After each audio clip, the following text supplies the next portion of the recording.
first visit, actually, outside to visit a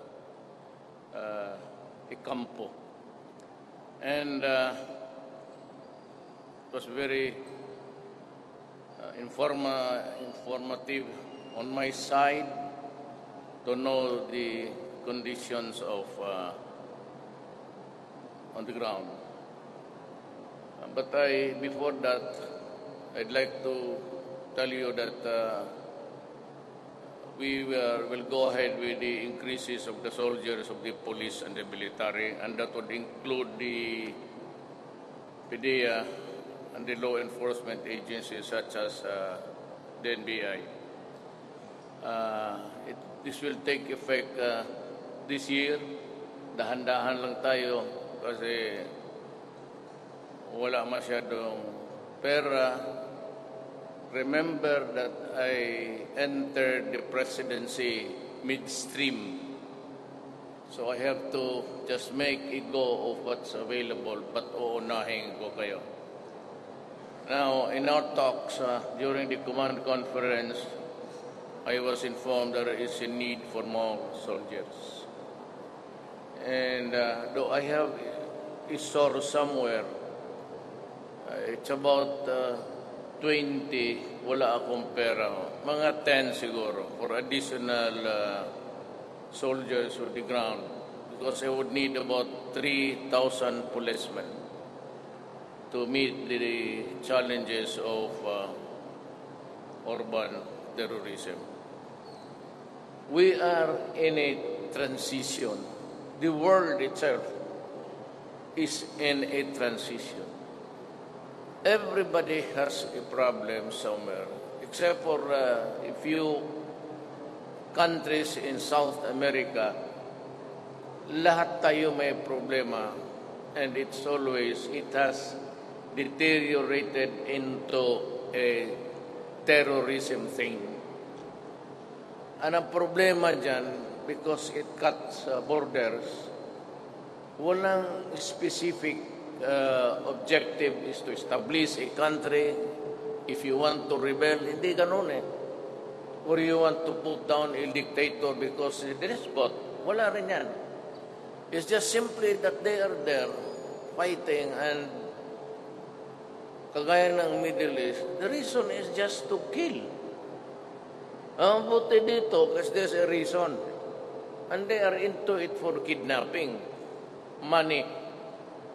At least kung ganun lang. And we're better off than the others. But on a long term, we have a problem. As a nation, it has started many, many years ago. Para tayong sinasampal. So every time there's a foreigner executed or a local and with a dimension such as yung nakikita, kasi may pinikula, it embarrasses the country that all the soldiers and the policemen, we cannot stop this kind of terrorism. One day we'll just have to decide. And one day we'll just have to say, we'll finish everything. Hindi pwede ang araw-araw sampalin tayo ng ganito. And look, sabi nila ako noon, Berdogo ako ng Davao. I was the only one executing the criminals. Ngayon, lumabas na. See? Makita mo, ang nag-surrender is 80,000 plus. Where can you find a country that even doon sa prisuhan, anak ng nagluluto ng shabu, they were arrested outside for committing the crime precisely of manufacturing shabu. And yet, pagdating doon, nagluluto pa. Parang nakaka-insulto ang, but I said, this has to stop. Now, I cannot tell you the wherewithals of the drug problem, but maybe privately I can tell you. Magtanong na lang kayo sa mga opisyal ninyo. We have a serious problem. The enemy is It's not within our reach.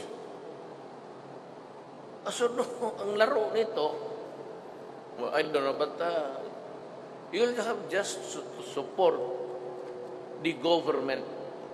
Not to me personally. I do not want anybody cultivating a loyalty sa akin personally. Ayaw ko yan. I started from the ranks. Started as special counsel. Yun ang pinakamababa ng sa prosecution. Started on where? Fourth, third, second, I was taken in as Vice Mayor of Davao. EDSA Revolution. Then I became mayor in 1988. Progressive din. Sa awa ng Diyos, I won all the elections in my life. Maybe I take pride in winning the presidency, but I'm fighting a war here. Drugs doon, Manila and other places, and dito sa ibang Mindanao, it's terrorism. It will need your sacrifice. And mine too.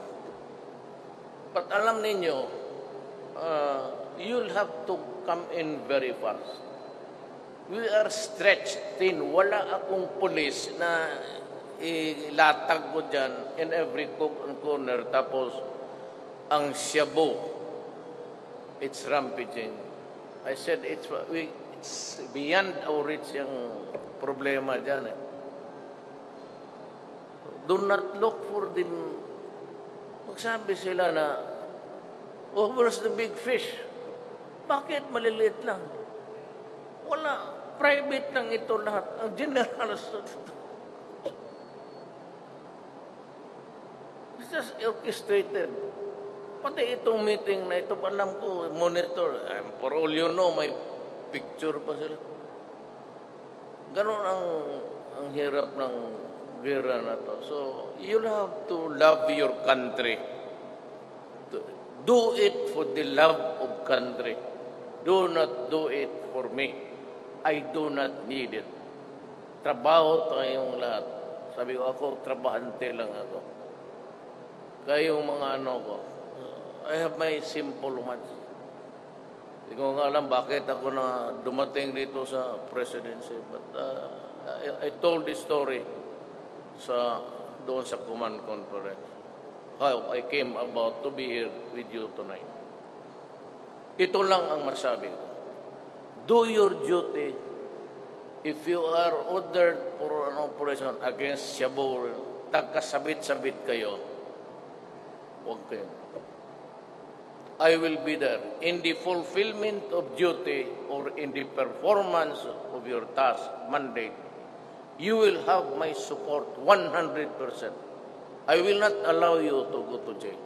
Ako ang mauna. Sa akin yan lahat. Kung lahat ng in-execute ninyo, utos ko, akin yan. Mine and mine alone. Ako yan. Basta yung trabaho natin.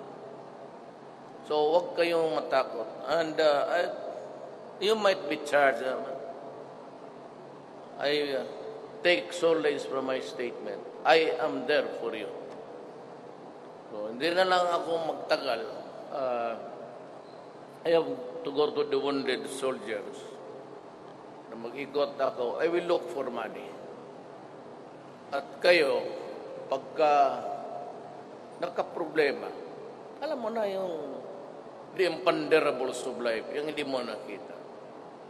Asawa, kapatid, may cancer, gano'n. Huwag na kayong pumunta ng malayo. Just go to your commanding officer. And he will call me. And I will look for ways to help you. Huwag na kayo pumasok dyan sa kung ano-ano pa ang makautang. Pagka medyo mabigat, alam, marami yan, ha? Patay, tuition, o whatever. Dami niya ang cancer, maghirap kayo. Palamin mo lang ako. Kaya sana nga noon, ipagbili ko yung Pag-asa to rebuild yung Biluna. Pero sabi nila, no takers yan kasi luma na, mahina. I will either convert it into a hospital. Tingnan ko lang kung how much I would spend. gawin ko yung hospital ninyo, ilagay ko sa, well, wherever the fighting is, sirain ko lang yung loob, lagyan ko ng mga operating rooms. Para yan ang gawin ko. Walang silbi yung barko na yan eh. So, kinabangan na lang natin. If somebody is willing to sell it, pag ang kita niyan, maasahan ninyo, diretso, I will rebuild the Biluna. I'll complete it.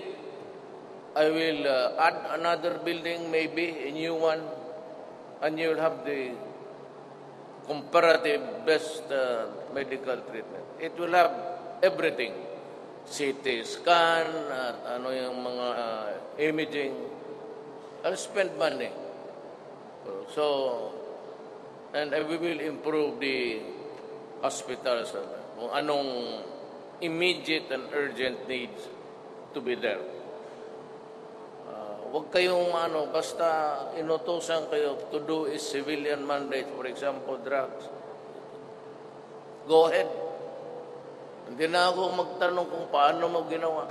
Basta ako pag nakasabit kayo sa trabaho, mandated by law, batas, hindi naman natin yan, you will have my protection.